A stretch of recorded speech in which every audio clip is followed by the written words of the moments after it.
नाजरीन आदाब। दोस्तों, मुंसिफ चैनल के इस मखसूस प्रोग्राम लीगल पॉइंट्स लाइव में मैं एतमाद आप तमाम का इस एतमाद के साथ फिर एक बार खैर मकदम करता हूँ कि हमेशा की तरह आज भी आपको अपने हुकूक़ से वाकिफ़ करवाने की कोशिश करूँगा। दोस्तों, क़वानीन तो कई बनते हैं, लेकिन इसका इस्तेमाल या इसमें दिए गए हुकूक़ से बहुत कम लोग वाकिफ़ होते हैं। तो दूसरी तरफ कानून से जुड़ी किताबों में अक्सर हमें एक जुमला पढ़ने को मिलता है कि ignorance of law is no excuse, यानी क़ानून गाफिलों की मदद नहीं करता। इन्हीं चीज़ों को मद्देनज़र रखते हुए लीगल पॉइंट्स लाइव प्रोग्राम को शुरू किया गया है। इस प्रोग्राम में हर हफ्ते में कानून पर या उससे जुड़े किसी उन्वान पर गुफ्तगू करते हैं। इसका मकसद ये होता है कि आपको अपने हुकूक़ से या अपने आपको लॉ ऑफ द लैंड से वाकिफ़ करवाया जाए।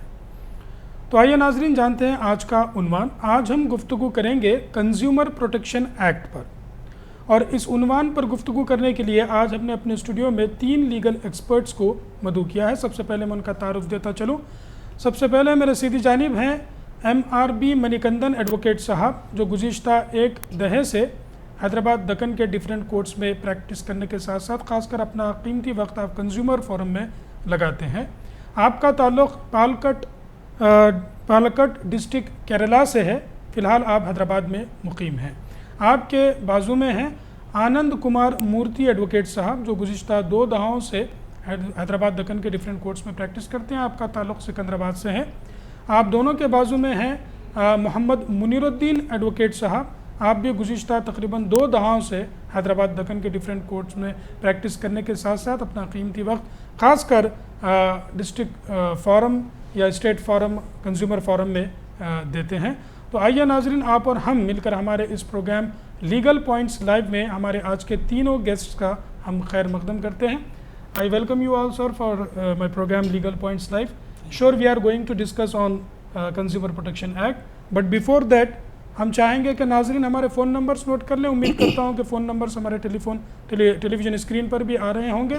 फिर भी मैं दोहराता चलूँ, 04066660058। एक दूसरा नंबर भी है 04066660059। दोस्तों, कॉल करते वक्त हमेशा मैंने 3 चीज़ों को दोहराया है ताकि आपका ताउन हासिल होता रहे। आज भी मैं दोहराता चलूँ कि सबसे पहले सवालात मुख्तसर से बेहतर यह है कि लिख करके आप रख लें ताकि हमको पहुँचाने तक आपको तकलीफ़ ना हो। एटिकेट्स टेलीफोन के यही होते हैं कि आप उसको लिख लें ताकि आप कोई चीज़ भूल ना जाए। दूसरा, जब भी आप उनसे सेलफ़ोन पर गुफ्तगू करें तो प्लीज़ खुले में आकर कॉल कीजिएगा, ना ही कोई बंद कमरे में। तीसरा, जब भी आप हमसे टेलीफ़ोन पर गुफ्तगू करते हैं तो प्लीज़ टेलीफ़ोन पर ही मुझे सुनिएगा, टेलीविज़न पर मत सुनिएगा, वरना डिस्टर्बेंस पेश आएगा। उम्मीद करता हूँ इन तीनों बातों पर आज भी आप हमारे साथ अमल करते हुए हमारा भरपूर ताउन करेंगे। मेरा आज का सबसे पहला सवाल मुनीरुद्दीन एडवोकेट साहब से ये होगा कि कंज्यूमर प्रोटेक्शन एक्ट सारिफिन के हुकूक़, जिसको सारिफिन भी कहा जा सकता है, कंज्यूमर्स को जो मार्केट के किंग कहलाए जाते हैं, उनके हक़ में ये एक्ट बनाया गया है, कंज्यूमर प्रोटेक्शन एक्ट। इसका बैकग्राउंड क्या डिटेल्स है, मैं मुनीरुद्दीन एडवोकेट साहब को तकलीफ़ दूंगा कि इस पर तफसीली रोशनी डालें। जी, कंज्यूमर के हुकूक़ के लिए पहले भी ऐसा नहीं कि क़वानीन नहीं थे। पहले सेल ऑफ गुड्स एक्ट था, ड्रग्स एंड कॉस्मेटिक्स एक्ट था और दीगर क़वानीन मौजूद थे। 1986 में एक लैंडमार्क एनेक्टमेंट हुआ कंज्यूमर प्रोटेक्शन एक्ट। ये कंज्यूमर प्रोटेक्शन एक्ट में कुछ मखसूस रेमेडी जो कंज्यूमर को दी जाती है, उसमें पहली चीज़ ये है कि मुख्तसर से वक्फे में फ़ैसले हो जाते हैं, जैसा कि 90 दिन का टाइम एक्ट में ख़ुद प्रिस्क्राइब किया गया है जी। दूसरा, चीप रेमेडी, काफ़ी सस्ती रेमेडी है, जैसा कि फ़ीस का स्लैब सिस्टम है। मैक्सिमम फ़ीस तकरीबन 100 रुपये से शुरू होगी अगर आपकी रेमेडी 1 लाख के अंदर की है या आपका सब्जेक्ट मैटर 1 लाख के अंदर का है। वैसे ही 5 लाख तक उसके 200 हो गए। 5 लाख डिटेल में हम उस पर गुफ्तगू करेंगे। तो कंज्यूमर के प्रोटेक्शन के लिए एक्ट बनाया गया है। मैं मणिकंदन एडवोकेट साहब से भी दरख्वास्त करूँगा, what is the background of consumer protection act, आप उसको बताएं तो बेहतर होगा। आप इस पर क्या करना चाहें? जी, this consumer protection act, it was a social welfare act. It is a piece of benevolent act which was enacted in the year 1986. This act was enacted following the awareness created worldwide among the members of the United Nations, and pursuant to the decision taken in the United Nations Yes. to enact such acts in each and every country to help the consumers and protect the right of the consumers in two sectors are there, one product sector and service sector. So following that decision taken by the members of the United Nations, we in our country had also enacted the Consumer Protection Act in the year 1986 in our parliament. ठीक है, तो नाज़रीन, जैसा कि मणिकंदन साहब ने और Muniruddin advocate साहब ने फरमाया है कि कंज्यूमर के तहफ़्फ़ुज़ के लिए ये क़ानून बनाया गया है। मुनीरुद्दीन साहब से मैं क्लैरिफिकेशन चाहूँगा कि कंज्यूमर का प्रोटेक्शन किया क्यों गया है? क्या कंज्यूमर के साथ कोई किस्म का एक्सप्लॉयटेशन होता था? क्या होता था जो इस कानून को बनाने की नौबत आई? जी, जैसा कि एक्ट के हेडिंग में खुद क्लियरली बताया गया है कि प्रोटेक्शन, तो एक्ट बिल्कुल प्रोटेक्शन के लिए बनाया गया है। होता ये था कि कंज्यूमर्स को जो राइट टू इन्फॉर्मेशन थी कंज्यूमर की कि भाई ये फला जो चीज़ आप अशिया ख़रीद रहे हैं उसका वज़न क्या है, ये अशिया के अंदर जो इंग्रेडिएंट्स है वो क्या इंग्रेडिएंट्स है, इसकी एक्सपायरी डेट कब ख़त्म होती, तो ये पूरी चीज़ें जो है राइट टू इन्फॉर्मेशन, इस चीज़ को तरजीह दी गई है। कंज्यूमर प्रोटेक्शन एक्ट में ख़ास तौर पे ये ख्याल रखा गया है कि कंज्यूमर को किसी किस्म से हरासमेंट ना किया जाए, वादा खिलाफ़ी ना की जाए। अगर वादा खिलाफ़ी होती है तो ब्रीच ऑफ कॉन्ट्रैक्ट बोलेंगे हम उसको कानून की ज़बान में। इस सूरत में कंज्यूमर को ये हक़ बनता है कि वो कंज्यूमर प्रोटेक्शन एक्ट में अपने कंप्लेंट को दर्ज कर सके। ठीक, मेरा अगला सवाल आनंद कुमार एडवोकेट साहब से ये होगा कि कंज्यूमर जो यहाँ पे लफ्ज़ इस्तेमाल किया गया है, वर्ड इस्तेमाल किया गया है, उसकी क्या तारीफ़, क्या डेफिनेशन कंज्यूमर एक्ट में बताया गया है, इस पर रोशनी डाल करें। The question here about the consumer is the main person who takes or purchases any item. For instance, if you go for the provision side, he purchases the item.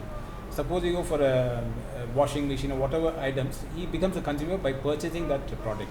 Once he purchases that product, he'll be able to analyze what's the price of it, if there is an MRP, if there is an MRP, what is the MRP, and if it is so, if the product is being sold as per the quality and quantity. Suppose a TV is being purchased. So what happens? You got some extra taxes and all this.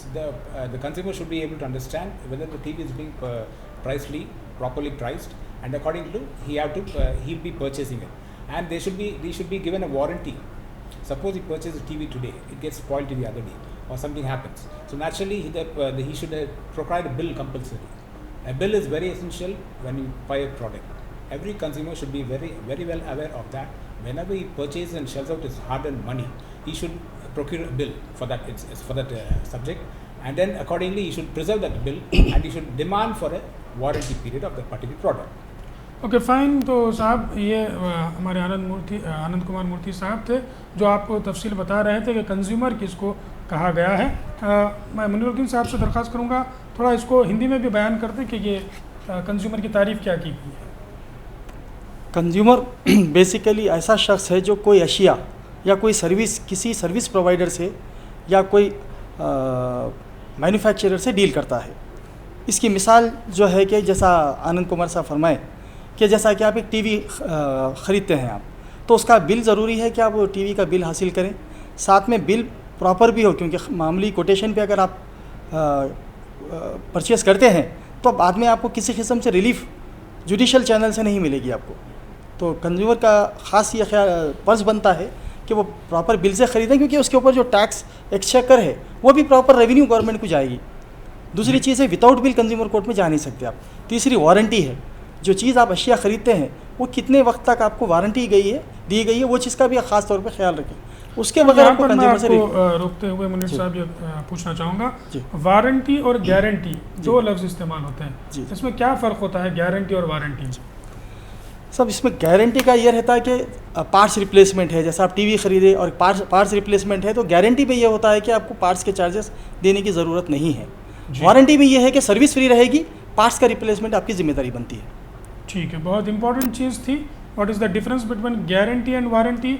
I request Manikandan साहब to explain this also in his opinion, is that he wants to add something और Of course, what he explained is very correct actually. when you say guarantee, that parts everything will be replaced replace हो जाएगा free of cost actually. Okay, Even service also will be free. That is in warranty.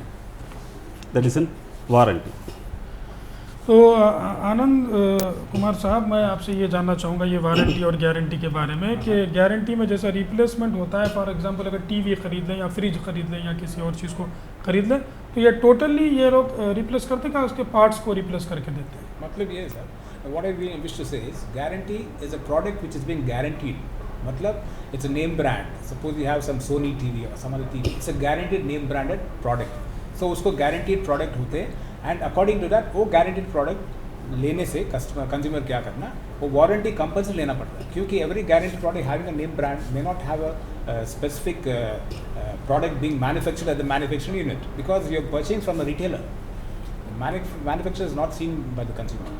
Only you go to the retailer and purchase, and from there's three sections between this. A manufacturer passes the product to the distributor, and the distributor in turn ships it to the consumer, to the retailers.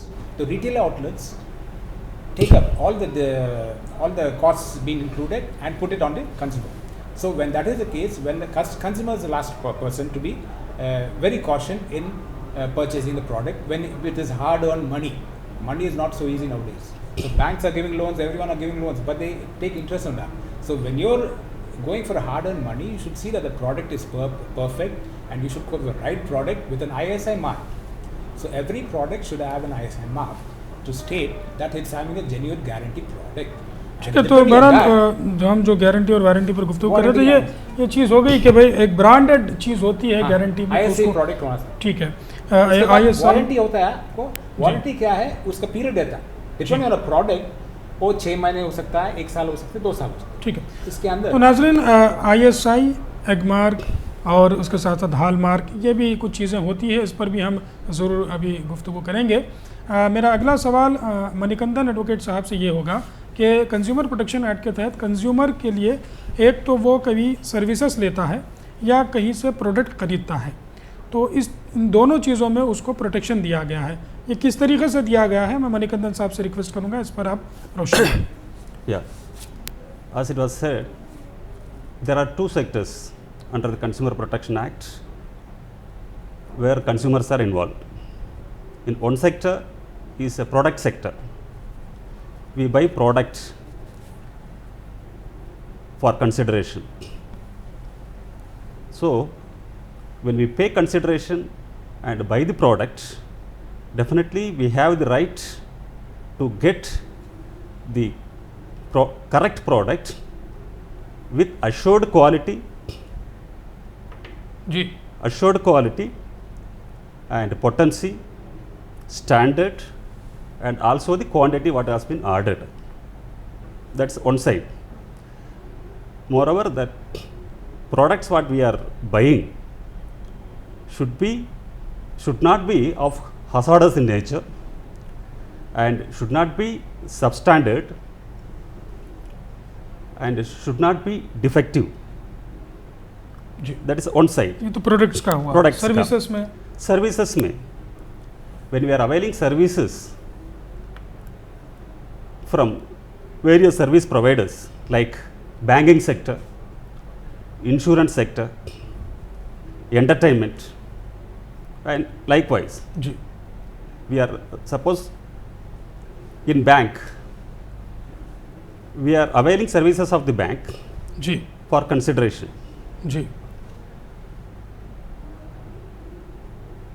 That services provided by the service providers like bank, insurance company, entertainment, whoever it may be, that should not be deficient service. There should not be any deficiency in that service.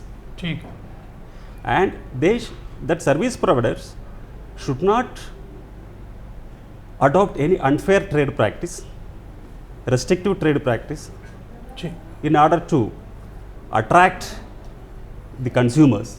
ठीक है, तो 2 चीज़ें यहाँ पर मणिकंदन साहब ने बताई है। जो भी लोग किसी भी किस्म की चीज़ को ख़रीदते हैं या फिर किसी से कोई किस्म की सर्विसेज लेते हैं पैसे दे करके, अगर उसमें किसी किस्म की डिफिशिएंसी आपको दिखी या प्रोडक्ट ख़राब महसूस हुआ तो इन हालात में आपको तहफ़्फ़ुज़ात दिए गए हैं। वो किस किस्म के तहफ़्फ़ुज़ात हैं, मैं मुनीरुद्दीन एडवोकेट साहब से दरख्वास्त करूँगा इस पर रोशनी डालें। जी, पहला तहफ़्फ़ुज़ ये है कि आप कंज्यूमर कोर्ट में अपनी दरख्वास्त दाखिल कर सकते हैं कि भाई आपके साथ किस किस्म की हक़ तलफ़ी हुई है।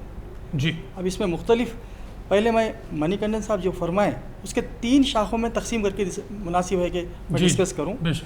पहला ये है कि प्रोडक्ट्स जैसा कि कोई अशिया आप ख़रीदते हैं, जी, वो अशिया में किसी किस्म की कोई ख़ामी है, जैसा कि अगर आप कोई मोटरसाइकिल मिसाल के तौर पे ख़रीदते हैं और वो बिल्कुल थोड़े दिन में आपको ट्रबल दे रही है, काम नहीं कर रही है, जी, ऐसी सूरत में आप या तो मैन्युफैक्चरर को नोटिस दे सकते हैं, और नोटिस मैंडेटरी नहीं है, आप डायरेक्ट कंज्यूमर कोर्ट में अपनी दरख्वास्त दर्ज कर सकते हैं।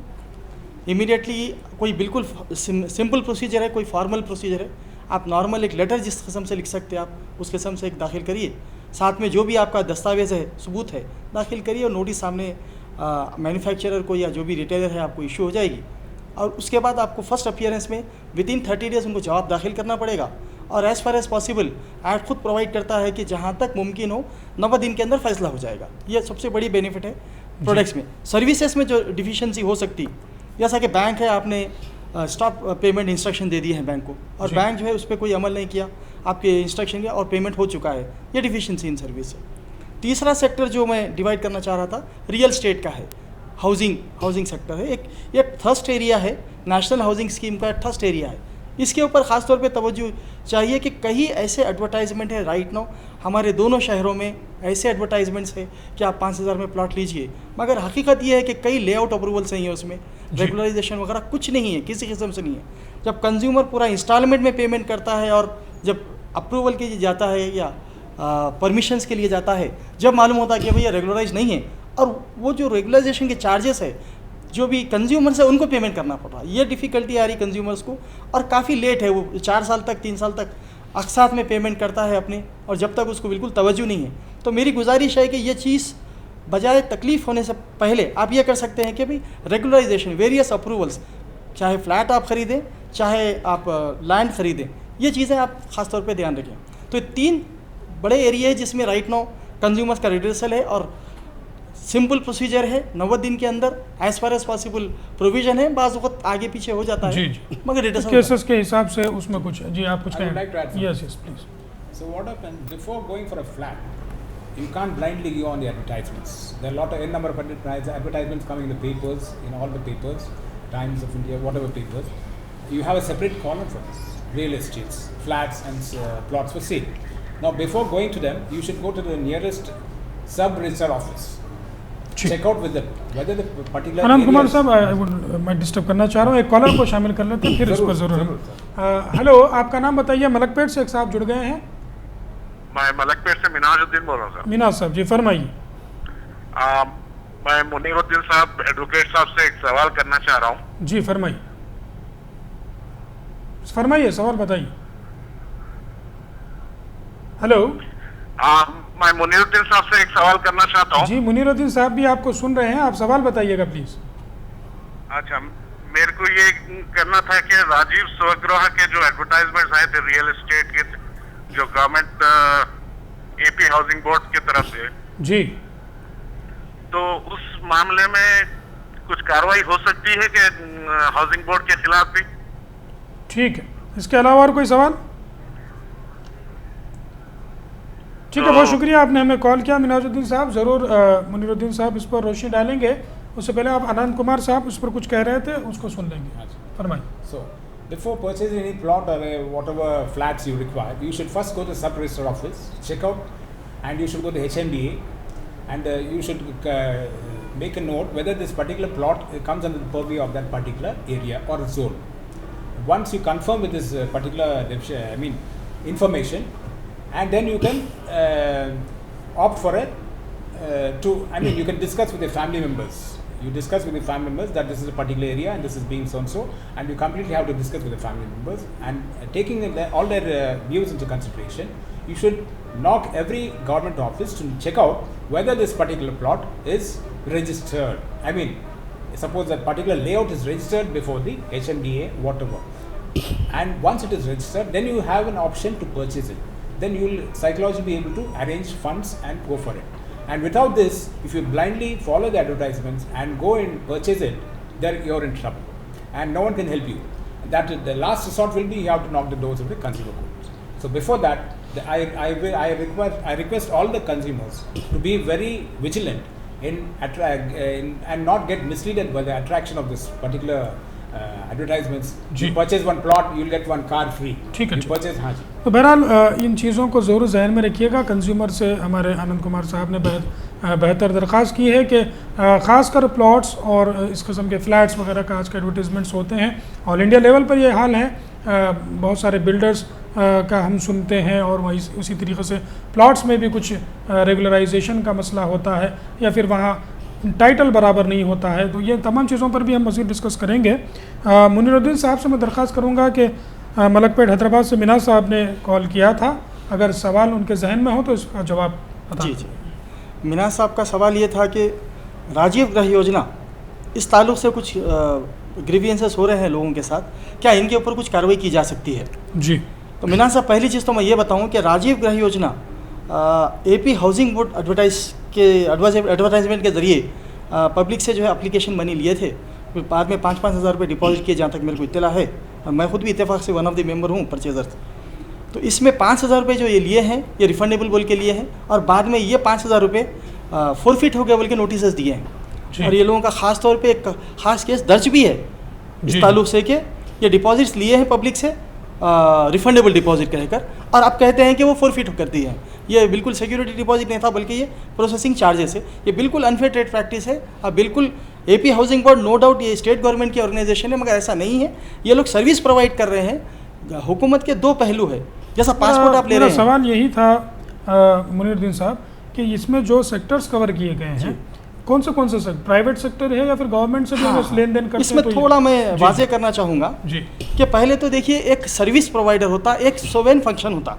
जैसा कि आप पासपोर्ट ऑफिस से पासपोर्ट निकाल रहे हैं, तो ये एक हुकूमत का पावर इस्तेमाल करते हुए पासपोर्ट दिया जा रहा है आपको।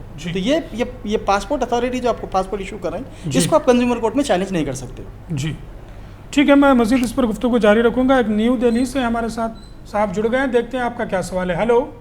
हाँ, अस्सलाम वालेकुम। वालेकुम सलाम, आपका नाम बताइएगा प्लीज़। मेरा नाम हुसैन है। हुसैन साहब जी फरमाइए।